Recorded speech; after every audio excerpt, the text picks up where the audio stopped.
नमस्कार दोस्तों, स्वागत है आपका आज के मुख्य समाचार में, जिसमें सबसे पहली और बड़ी खबर में आपको बताएंगे कि सीमा पर शक्ति बढ़ा रहा है भारत। एलएसी पर चीन से अगली सैन्य बैठक की डेट तय नहीं। दूसरी बड़ी खबर में जिक्र होगा कि सीडीएस बिपिन रावत ने किया आगाह, दुस्साहस का जवाब देने के लिए हर वक्त तैयार रहे सेना। और तीसरी बड़ी खबर में आपको बताएंगे कि भारत की दो टूक, मुंबई और पठानकोट हमले के दोषियों पर कार्रवाई करे पाकिस्तान। दोस्तों, हर एक खबर की गहराई में आपको ले जाएंगे, लेकिन उससे पहले अगर आपको देश की सेना और पीएम मोदी पर पूरा भरोसा है तो आप अभी इस वीडियो को लाइक कीजिए और कमेंट में लिखिए जय हिंद। दोस्तों, रुक करते हैं तमाम बड़ी खबरों की तरफ। सीमा पर शक्ति बढ़ा रहा है भारत। एलएसी पर चीन से अगली सैन्य बैठक की डेट तय नहीं। जी हां दोस्तों, बीते करीब सवा साल से भारत और चीन के बीच वास्तविक नियंत्रण रेखा पर चल रहा विवाद अब भी जारी है। करीब एक हफ्ते पहले दोनों देश अगले दौर की मिलिट्री कमांडर स्तर की वार्ता के लिए तैयार हुए थे। तब कहा गया था कि ये बैठक जल्द से जल्द की जाएगी, लेकिन शुक्रवार को विदेश मंत्रालय ने प्रवक्ता अरिंदम बागची ने बताया कि अभी तक इस मीटिंग की डेट नहीं फाइनल हुई। उन्होंने कहा कि दोनों पक्ष working mechanism for consultation and coordination की बैठक में मिलिट्री कमांडर लेवल वार्ता के लिए तैयार हुए थे, लेकिन अभी तक इस बैठक पर कोई अपडेट नहीं है। ये भारत और चीन के सैन्य अधिकारियों के बीच 12वें राउंड की बैठक होगी। इससे पहले की बैठकों में कोई सर्व स्वीकार्य हल नहीं निकल पाया है। हाल ही में भारत ने चीनी सीमा से सटे इलाकों में करीब 50,000 सैनिकों की तैनाती की है। इसे ड्रैगन के खिलाफ भारत के बेहद सख्त रुख के तौर पर देखा जा रहा है। जानकारी के मुताबिक इस वक्त चीनी सीमा पर करीब 2 लाख से ज्यादा सैनिकों की तैनाती है, जो पिछले साल के मुकाबले 40% ज्यादा है। बीते साल चीन के साथ सीमा विवाद की शुरुआत होने के बाद से ही भारत एलएसी सहित अन्य बॉर्डर पर लगातार अपनी ताकत में इजाफा कर रहा है। तेजी के साथ रोड इंफ्रास्ट्रक्चर तैयार किए जा रहे हैं और हथियारों की इमरजेंसी खरीद भी की गई है। फ्रांस से खरीदे गए 36 राफेल जेट में से भारत को 23 विमान मिल गए हैं, जबकि 13 और मिलने बाकी हैं। हालांकि ये खरीद 2016 में ही हुई थी। चीन से विवाद के बीच राफेल जेट की वजह से वायुसेना की ताकत में जबरदस्त इजाफा हुआ है। हाल ही में ड्रैगन के साथ लगी पूर्वी सीमा पर राफेल लड़ाकू विमानों को तैनात करने का फैसला किया गया है। पश्चिम बंगाल स्थित हासिमारा एयरबेस पर राफेल विमानों की औपचारिक तैनाती से पहले भारतीय वायुसेना ने दूसरी स्क्वाड्रन तैयार कर ली है, जिसे नाम दिया गया है 101 फॉल्कन्स ऑफ छंब एंड अखनूर। इस स्क्वाड्रन के तहत राफेल लड़ाकू विमानों को चीन के साथ लगी पूर्वी सीमा पर तैनात किया जाएगा। इन सारी तैयारियों के बीच भारत लगातार चीन को संदेश देता रहा है कि वह सीमा पर शांति चाहता है। भारत के विदेश मंत्री एस जयशंकर भी साफ कर चुके हैं कि सीमाओं पर अशांति के साथ दोनों देशों के संबंध सामान्य नहीं। रुख करते हैं अगली खबर की तरफ। सीडीएस बिपिन रावत ने किया आगाह, दुस्साहस का जवाब देने के लिए हर वक्त तैयार रहे सेना। जी हां दोस्तों, पूर्वी लद्दाख में पिछले कई महीनों से चले आ रहे तनाव को देखते हुए chief of defence staff general Bipin Rawat ने एक बार फिर भारतीय सेना को आगाह किया है। उन्होंने कहा कि भले ही दोनों देशों के बीच बॉर्डर पर तनाव कम करने की कोशिशें जारी हैं, इसके बावजूद भारत को एलएसी की स्थिति को हल्के में कभी नहीं लेना चाहिए। उन्होंने कहा कि हमें पड़ोसी मुल्क के किसी भी दुस्साहस का जवाब देने के लिए हर समय तैयार रहना चाहिए। एक कार्यक्रम में बोलते हुए chief of defence staff general Bipin Rawat ने कहा, पिछले कुछ वक्त से जिस तरह से भारतीय सेना ने बॉर्डर पर गड़बड़ी करने वालों को सबक सिखाया है, उसी तरह की प्रतिक्रिया देने की जरूरत है। एक सवाल के जवाब में उन्होंने कहा कि मैं यही कहूंगा कि अपनी निगरानी बढ़ाइए और हर वक्त तैयार रहिए। उन्होंने कहा, बॉर्डर पर किसी भी चीज को हल्के में लेने की गलती मत करिए।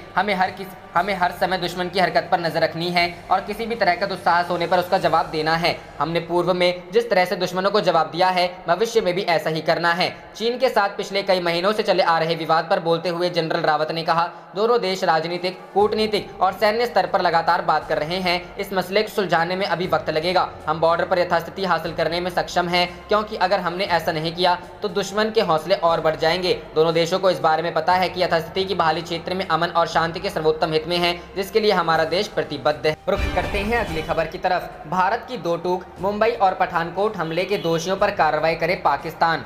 जी हां दोस्तों, भारत ने पाकिस्तान से एक बार फिर कहा है कि वह आतंकवाद के नेटवर्क और उसके छदा स्वरूप के खिलाफ विश्वसनीय, सत्यापित करने योग्य एवं अपरिवर्तनीय कदम उठाए और 26/11 के मुंबई व पठानकोट हमलों को अंजाम देने वालों को न्याय के शिकंजे में लाए। इसके साथ ही भारत ने तालिबान के कुछ नेताओं के साथ विदेश मंत्री एस जयशंकर की मुलाकात की खबरों को पूरी तरह से झूठी और शरारतपूर्ण बताया है। विदेश मंत्रालय के प्रवक्ता अरिंदम बागची ने एफएटीएफ द्वारा पाकिस्तान को ग्रे सूची में रखने के निर्णय के बारे में पूछा गया था। बागची ने कहा, जहां तक आतंकवाद और आतंकी वित्त पोषण की बात है तो इस बारे में हमारी कतई बर्दाश्त नहीं करने की नीति है। हम आतंकवाद के हर स्वरूप की निंदा करते हैं और सभी देशों से अपेक्षा करते हैं कि वे सीमा पार आतंकवादियों की आवाजाही, आतंकियों की पनाहगाह और उनके वित्त पोषण को खत्म करने के लिए विश्वसनीय कदम उठाएंगे। अफगानिस्तान में तालिबान नेताओं के साथ जयशंकर की मुलाकात की खबरों का खंडन करते हुए बागची ने कहा, हम अफगानिस्तान में सभी शांति वार्ताओं का समर्थन करते हैं और इस बारे में विभिन्न पत्रकारों के संपर्क में हैं। अफगानिस्तान में सुरक्षा स्थिति पर उन्होंने कहा, हम वहां हिंसा बढ़ने से चिंतित हैं और इसी आधार पर हमने अफगानिस्तान में भारतीय नागरिकों के लिए परामर्श जारी किया है।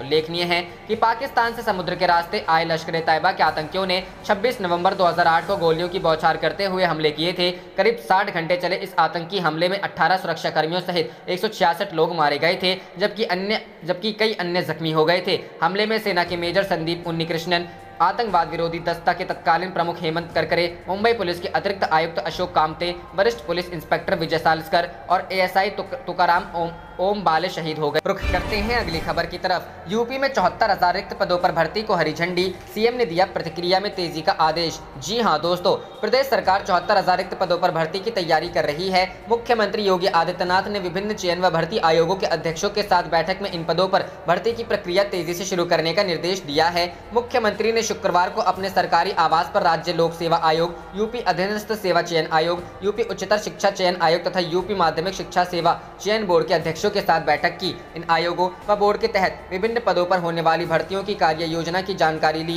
यहां बताया गया कि अधीनस्थ सेवा चयन आयोग 30,000 पदों पर, उच्चतर शिक्षा चयन आयोग 17,000 पदों पर और माध्यमिक शिक्षा सेवा चयन बोर्ड 27,000 रिक्त पदों पर भर्तियां करेगा। मुख्यमंत्री इन आयोगों के अध्यक्षों को इन 74,000 पदों पर चयन की भर्ती कार्रवाई तेजी से शुरू करने का निर्देश दी। रुख करते हैं अगली खबर की तरफ। दिल्ली में लू से राहत, लेकिन अभी सताएगी गर्मी, जाने उत्तर भारत का मौसम। जी हां दोस्तों, दक्षिण पश्चिम राजस्थान पर चक्रवाती हवाओं का क्षेत्र बना हुआ है, जबकि दक्षिण उत्तराखंड से उत्तर प्रदेश, उत्तर बिहार और उप हिमालयी पश्चिम बंगाल होते हुए असम तक एक तरफ देखा जा रही है। मौसम विभाग के मुताबिक उत्तर भारत की अधिकतर राज्य लू और गर्मी की चपेट में हैं। भारत मौसम विज्ञान विभाग के अनुसार राष्ट्रीय राजधानी दिल्ली में शुक्रवार देर शाम को हुई हल्की बारिश और हवाओं से लोगों को भीषण उमस और लू से मामूली राहत मिली है, लेकिन गर्मी से राहत के लिए अभी मानसून का इंतजार करना होगा। मौसम विभाग के मुताबिक दिल्ली में आज यानी रविवार को अधिकतम तापमान 39 डिग्री सेल्सियस जबकि न्यूनतम तापमान 26 डिग्री सेल्सियस रहने का अनुमान है। वहीं 7 जुलाई तक फिर तापमान बढ़ने का पूर्वानुमान है, जो 41 डिग्री सेल्सियस तक पहुंच सकता है।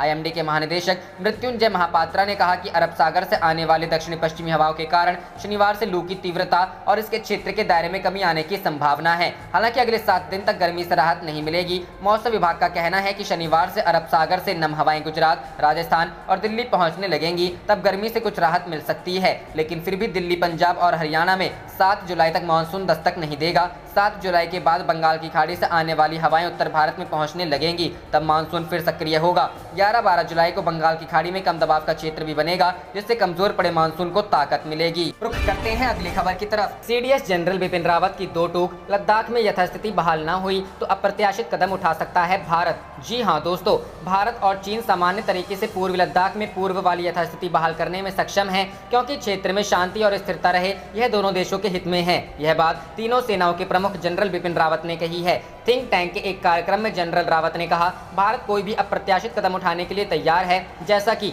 पूर्वी लद्दाख इलाके में उसने उठाया था। हमने सभी को हमेशा तैयार रहने के लिए कहा है, चीजों को हल्के में ना ले। हम कोई भी अप्रत्याशित कदम उठाने और जवाब देने के लिए तैयार हैं। जैसा हमने भूतकाल में किया है, वैसा हम भविष्य में करने में भी सक्षम हैं। जनरल रावत ने यह बात एक सवाल के जवाब में कही। जाहिर है, भूतकाल में उठाए गए कदम से उनका आशय पैंगोंग लेक इलाके में ऊंचाई वाले इलाकों में मई 2020 में रातों रात सेना की तैनाती थी। इसके बाद घुसपैठ करने वाली चीनी सेना भारतीय सैनिकों के निशाने पर आ गई थी और उसी के बाद चीन के तेवर ढीले पड़ गए थे और वहां से चीनी सैनिकों को वापस अपनी सीमा में लौटना पड़ा था। इस समय डेप्सांग समेत कुछ इलाकों में चीनी सैनिक काबिज हैं और अपनी मौजूदगी को मजबूत कर रहे हैं। चीन के अवैध कब्जे वाले इलाकों में सामान्य स्थिति की बहाली के संबंध में पूछे गए सवाल के जवाब में जनरल रावत ने कहा, दोनों पक्ष राजनीतिक, कूटनीतिक और सैन्य स्तर पर बातचीत जारी रखे। समस्या का शांतिपूर्ण निदान निकल जाएगा। इसमें थोड़ा समय लग सकता है, लेकिन सामान्य तरीके से यथास्थिति बहाल करने का यही एकमात्र तरीका है। तीनों सेनाओं के प्रमुख सीडीएस जनरल रावत ने कहा कि अगर पहले वाली यथास्थिति पैदा नहीं होती है तो जाहिर है अप्रत्याशित घटनाओं का खतरा बना रहेगा। इसलिए दोनों देशों को समझ लेना चाहिए कि पूर्व वाली स्थिति कायम होना क्षेत्र में शांति और स्थिरता के लिए जरूरी है। एक अन्य सवाल के जवाब में जनरल रावत ने कहा, चीन अगर पीछे हटने के अपने वचन से मुकरता है तो भारत भी अपने इलाके को वापस पाने के लिए सेना और संसाधन बढ़ाए। रुख करते हैं अगली खबर की तरफ। चीन में फिर पांव पसार रहा कोरोना, मिले 18 नए बाहरी मामले। जी हां दोस्तों, राष्ट्रीय स्वास्थ्य आयोग ने शुक्रवार को अपनी दैनिक रिपोर्ट में कहा कि चीन की जमीन पर गुरुवार को 18 बाहरी कोविड-19 मामले सामने आए, लेकिन स्थानीय स्तर पर कोई नया मामला नहीं आया है। सिन्हुआ की रिपोर्ट के अनुसार बाहरी मामलों में से 8 ग्वांगडोंग में, 5 फुजियान में, 3 शंघाई में, 1 लियाओनिंग में और 1 जियांगसू में दर्ज किए गए। आयोग ने कहा कि गुरुवार को कोविड-19 से संबंधित कोई नई मौत नहीं हुई। वहीं आपको बता दें कि पिछले महीने 2 अमेरिकी विशेषज्ञों ने अपने एक शोध में दावा किया था कि कोरोना वायरस चीन के कुख्यात वुहान इंस्टीट्यूट ऑफ वायरोलॉजी से लीक हुआ है। शोध में कहा गया है कि कोविड के दुर्लभ जीनोम से पता चलता है कि वायरस एक चीनी प्रयोगशाला में विकसित किया गया था। वॉल स्ट्रीट जर्नल ने बताया कि डॉक्टर स्टीफन क्वे और रिचर्ड मुलर के अनुसार कोविड एक आनुवांशिक फुटप्रिंट है जो प्राकृतिक कोरोना वायरस में कभी नहीं देखा गया है। वे अमेरिका स्थित बायोफार्मास्यूटिकल कंपनी एटोसा थेरोटिक्स की संस्थापक हैं, जबकि मुलर कैलिफोर्निया विश्वविद्यालय बर्कले में भौतिकी के प्रोफेसर हैं। विशेषज्ञों ने लिखा, प्रयोगशाला रिसाव परिकल्पना के पक्ष में सबसे सम्मोहक कारण विज्ञान में दृढ़ता से आधारित है। क्वे और मुलर ने कहा कि कोविड-19 में जीनोम अनुक्रमण सीजीजी जिसे डबल सीजीजी भी कहा जाता है, जो 36 अनुक्रमण पैटर्न में से एक है। सीजीजी का उपयोग शायद ही कभी कोरोना वायरस की श्रेणी में किया जाता है, जो CoV-2 के साथ पुनः संयोजन कर सकते हैं। विशेषज्ञों ने कहा, वास्तव में कोरोना वीरस के पूरे वर्ग में, जिसमें CoV-2 शामिल है, सीजीजी संयोजन कभी भी स्वाभाविक रूप से नहीं पाया गया है। इस प्रकार जो लोग कोविड के इस थ्योरी को बता रहे हैं कि कोरोना जानवरों से मानव जाति में फैला है, उन लोगों को यह बताना चाहिए कि नोवल कोरोना वायरस जब यह उत्परिवर्तित या पुनर्संयोजित होता है तो इसका सबसे कम पसंदीदा संयोजन डबल सीजी। रुख करते हैं अगली खबर की तरफ। जम्मू कश्मीर के पुलवामा में सेना का बड़ा एनकाउंटर, पाकिस्तानी समेत लश्कर के 5 आतंकी ढेर, 1 जवान शहीद। जी हां दोस्तों, दक्षिण कश्मीर के पुलवामा जिले के हंजिन राजपुरा इलाके में शुक्रवार को आतंकवादियों और सुरक्षा बलों के बीच जारी मुठभेड़ में 2 और आतंकवादी मारे गए हैं, जिसमें मारे गए आतंकवादियों की संख्या 5 हो गई है। मारे गए 5 आतंकियों में लश्कर-ए-तैयबा का जिला कमांडर और एक विदेशी आतंकी शामिल है। इस दौरान सेना का 1 जवान भी शहीद हो गया। पुलिस ने कहा, पुलवामा मुठभेड़ में मारे गए 5 आतंकवादियों में लश्कर-ए-तैयबा का जिला कमांडर निशाज लोन उर्फ खताब और एक पाकिस्तानी आतंकवादी शामिल हैं। आईजीपी कश्मीर विजय कुमार ने ऑपरेशन को बड़ी कामयाबी करार दिया है। इससे पहले पुलिस और सेना की एक संयुक्त टीम ने इलाके को घेर लिया और आतंकवादियों की मौजूदगी के बारे में विशेष जानकारी के आधार पर तलाशी अभियान शुरू करने के बाद आतंकवादियों और सुरक्षा बलों के बीच गोलीबारी हुई। जैसे ही सुरक्षा बल उस स्थान पर पहुंचे जहां आतंकवादी छिपे हुए थे तो गोलीबारी शुरू हो गई। अधिकारी ने बताया कि शुरुआती गोलीबारी में 1 जवान घायल हो गया था, जिसकी अस्पताल में इलाज के दौरान मौत हो गई। मौके पर अतिरिक्त बल भेजा गया और मुठभेड़ में 5 आतंकवादी मारे गए। मारे गए 4 आतंकवादियों का संबंध लश्कर-ए-तैयबा से है और एक पाकिस्तानी मूल का है। रुख करते हैं अगली खबर की तरफ। सीडीएस विपिन रावत ने किया एयर डिफेंस कमांड का ऐलान, एयर स्पेस की सुरक्षा का होगा जिम्मा। जी हां दोस्तों, जम्मू कश्मीर में ड्रोन से आतंकी हमले की साजिश के खुलासे के बाद भारतीय सुरक्षा एजेंसियां अलर्ट हो गई हैं। आसमानी चुनौती से निपटने के लिए भारतीय सेना ने एयर डिफेंस कमांड की स्थापना का ऐलान किया है। इंडिया टुडे से खास बातचीत में सीडीएस जनरल विपिन रावत ने कहा कि हम मैरीटाइम कमांड और एयर डिफेंस कमांड बनाने जा रहे हैं। सीडीएस जनरल विपिन रावत ने कहा कि एयर डिफेंस कमांड की जिम्मेदारी हमारे एयर स्पेस को सुरक्षित रखने की होगी। एयर डिफेंस कमांड सभी एयरक्राफ्ट, हेलीकॉप्टर या फिर ड्रोन की निगरानी करेगा। उन्होंने कहा कि जम्मू एयरबेस पर ड्रोन से हमले के बाद सुरक्षा को बढ़ा गया है और अब एक कमांडर की जिम्मेदारी पूरे एयर स्पेस की सुरक्षा की होगी। इंडिया टुडे से बात करते हुए सीडीएस जनरल विपिन रावत ने कहा कि हिंद महासागर में खतरा बढ़ता जा रहा है। इस खतरे से निपटने के लिए मैरीटाइम कमांड की स्थापना की जाएगी। उन्होंने कहा कि मैरीटाइम कमांड की जिम्मेदारी भारतीय सागरीय क्षेत्र में सुरक्षा व्यवस्था को चाक चौबंद रखने की होगी। सीडीएस विपिन रावत ने कहा कि हिंद महासागर में दूसरे देशों की धमक बढ़े, इससे पहले हमें अपने सागरीय क्षेत्र की सुरक्षा को मजबूत करना होगा। सागरों की सुरक्षा के लिए कई विभाग तैनात हैं, इसमें राज्य तटरक्षक, इंडियन नेवी समेत कई एजेंसियां शामिल हैं। साथ ही मछुआरे भी हमारी आंख कान हैं। मैरीटाइम कमांड सभी लोगों से समन्वय बनाकर काम करेगा। 2 मोर्चों पर एक साथ युद्ध की तैयारी के सवाल पर सीडीएस जनरल विपिन रावत ने कहा कि हम 2 और फ्रंट बनाएंगे, एक वेस्ट फ्रंट और दूसरा नॉर्थ फ्रंट। अभी नॉर्दर्न फ्रंट के पास कई जिम्मेदारी है। यही फ्रंट जम्मू कश्मीर में आतंकियों के खिलाफ अभियान भी चला रहा है और बॉर्डर पर चीन और पाकिस्तान के सामने डटकर खड़ा है। यहाँ एक और फ्रंट बनाया जाएगा। सीडीएस जनरल विपिन रावत ने कहा कि इसी तरह वेस्ट फ्रंट बनाया जाएगा। हमें भविष्य की चुनौतियों को ख्याल में रखकर काम करना है। अभी हालात ठीक हैं, लेकिन हमेशा ठीक नहीं रह सकते हैं। हमने देखा है कि कैसे हालात खराब हो जाते हैं। ऐसे में हमें अपनी ओर से सभी तैयारी करनी है। मीडिया रिपोर्ट में दावा किया गया है कि एयर डिफेंस कमांड 15 अगस्त से शुरू हो जाएगा। यह भारतीय वायुसेना, सेना और नौसेना के संसाधनों को नियंत्रित करेगा। इसके साथ ही कमांड के पास हवाई दुश्मनों से सेना के हथियारों और प्रतिष्ठानों की सुरक्षा की जिम्मेदारी भी होगी। कमांड का नेतृत्व भारतीय वायुसेना के 3 स्टार ऑफिसर के हाथों में हो। रुख करते हैं अगली खबर की तरफ। इजरायल ने हमास के ठिकानों पर की रात भर बमबारी, बैलून लॉन्च के बाद जवाबी कार्रवाई। जी हां दोस्तों, इजरायल की सेना ने गाजा पट्टी में हमास की साइट पर बमबारी की। शुक्रवार 2 जुलाई को इजरायल की सेना ने कहा कि फिलिस्तीनी एन्क्लेव से आगजनी वाले बैलून छोड़े जाने के जवाब में इजरायली विमानों ने रात भर गाजा पट्टी में हमास की साइट पर बमबारी की गई। इजरायल के हमलों से फिलहाल किसी के हताहत होने की कोई रिपोर्ट नहीं मिली है। हालांकि इजरायली सेना ने दावा किया कि उसने हमास गाजा द्वारा इस्तेमाल किए जाने वाले हथियार निर्माण स्थल को निशाना बनाया। वहीं हमास की ओर से भी इस पर तत्काल कोई टिप्पणी नहीं की गई। बताया गया कि 21 मई के युद्ध विराम के बाद इजरायल हमास के बीच जारी लड़ाई 11 दिनों बाद समाप्त हो गई थी, लेकिन बीते दिन गाजा में फिलिस्तीनियों ने सीमा पार आगजनी वाले बैलून छिटपुट रूप से लॉन्च किए, जिससे इजरायल के कुछ हिस्सों में आग लग गई। फिलिस्तीनियों का कहना है कि आगजनी वाले बैलून छोड़ने का उद्देश्य इजरायल पर मई की लड़ाई के दौरान कड़े किए गए तटीय एन्क्लेव पर प्रतिबंधों को कम करने के लिए दबाव बनाना है। गौरतलब है कि पिछले हफ्ते इजरायल द्वारा गाजा पर कुछ प्रतिबंधों में ढील दिए जाने के बाद बैलून लॉन्च में कमी आई थी, लेकिन गुरुवार 1 जुलाई को गाजा से फिर से बैलून छोड़े गए, जिससे सीमा से लगे इजरायली शहरों के पास आग लग गई, जिसके जवाब में इजरायल ने हवाई हमले किए हैं। वहीं मिस्र और संयुक्त राष्ट्र ने इजरायल के हमलों और गाजा बैलून लॉन्च पर मध्यस्थता के प्रयास तेज कर दिए हैं। हालांकि पहले की तरह अभी मामला ज्यादा नहीं बिगड़ा है। जानकारी के मुताबिक मई की लड़ाई में कम से कम 250 फिलिस्तीनी और 13 इजरायली मारे गए थे। रुख करते हैं अगली खबर की तरफ। जम्मू कश्मीर आतंकवादियों के खिलाफ सुरक्षा बलों ने खोला मोर्चा। इस साल अब तक 116 को मुठभेड़ में किया ढेर। जी हां दोस्तों, जम्मू कश्मीर में इस साल अब तक 61 आतंकवादी मारे जा चुके हैं। इनमें से 58 स्थानीय और 3 विदेशी आतंकवादी थे। 2021 के पहले 6 महीनों में 112 आतंकवादी और ओवरग्राउंड वर्कर्स को गिरफ्तार किया गया है। टीवी 9 के पास श्रीनगर जिले और कश्मीर क्षेत्र में वांटेड आतंकवादियों का एक्सक्लूसिव डाटा है। साल 2020 में 166 स्थानीय आतंकवादियों समेत 203 आतंकवादी मारे गए थे। साल 2019 में जम्मू कश्मीर में 152 और साल 2018 में 215 आतंकवादी मारे गए। 13 मार्च 2021 को जम्मू कश्मीर पुलिस ने श्रीनगर शहर और बाहरी इलाके में 9 वांटेड आतंकवादियों के सहयोगियों की लिस्ट जारी की। इस लिस्ट में सूची में वसीम कादिर, आदिल मुश्ताक, इरफान सोफी, साकिब मंजूर, बिलाल अहमद भट्ट, उबैद शफी, मोहम्मद अब्बास शेख, मोहम्मद यूसुफ डार और अबरार नदीम का नाम है। इनमें से 6 आतंकवादी 2020 में शामिल हुए, जबकि 3 अन्य कई सालों से सक्रिय हैं। लश्कर के टॉप कमांडर नदीम अबरार को 28 जून को श्रीनगर के पारिमपोरा में गिरफ्तार किया गया था, जबकि 29 जून को वो मलहुरा श्रीनगर में हुई मुठभेड़ में मारा गया था। पिछले साल सुरक्षा बलों ने कश्मीर के मोस्ट वांटेड आतंकवादियों में से एक और आतंकी समूह हिजबुल मुजाहिदीन के कमांडर रियाज नाइकू को